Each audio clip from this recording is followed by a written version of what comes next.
Hello and welcome to a quick look at some of the enhancements to lighting in Arma 3. Of course, lighting itself is quite a general topic, so what we'll do is pick out a few elements and identify some of our favourite improvements, kicking things off with the Day-Night Cycle.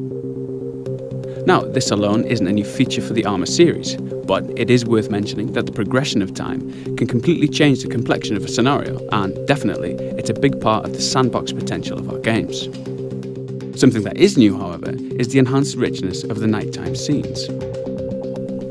The improvement to the way the engine handles HDR has enabled us to overhaul the feeling of darkness in Arma 3. Vehicles particularly take on a whole new complexion, and the detailed ground surfaces really come into their own, cast in this kind of light. Now, these chem lights are one of my favourite new features. They offer a splash of colour to the night, illuminating and tinting the objects around them, as you can see on the barrel of this weapon as I move around using the new tactical pace, alluded to in an animations feature a few weeks back.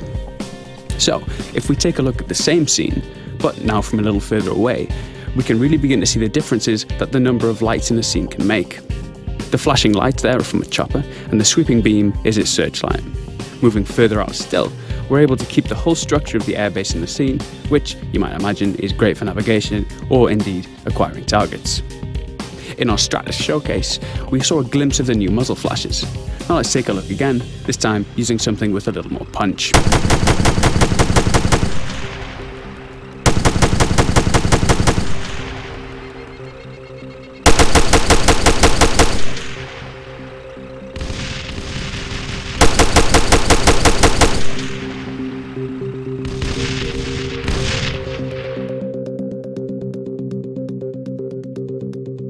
So, moving on. Yes, for those paying attention, we're not underwater quite yet, but what you're seeing here is a peek at some of the content we've prepared for the presentations at this year's E3. If we hop across to our elite Tier 1 operator, we'll jump into our diving showcase. This section demonstrates a number of new features, but of course here we're most interested in the lighting. Looking past the fish and through the surface, we can see the clouds and the underwater shading effects on the surface of rocks, seabed, etc. Things like these subtle particle effects zipping past and the seafloor clutter also really add to the overall impression of being underwater.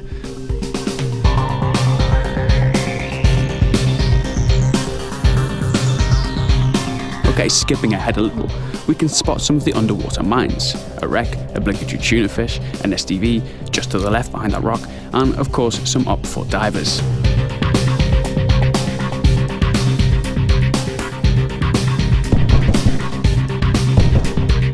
So that just about wraps up what we've got time to show for you now. As always, thanks for joining us, and if you'd like to see us at E3, we'll have much more information about that posted next week. Bye for now.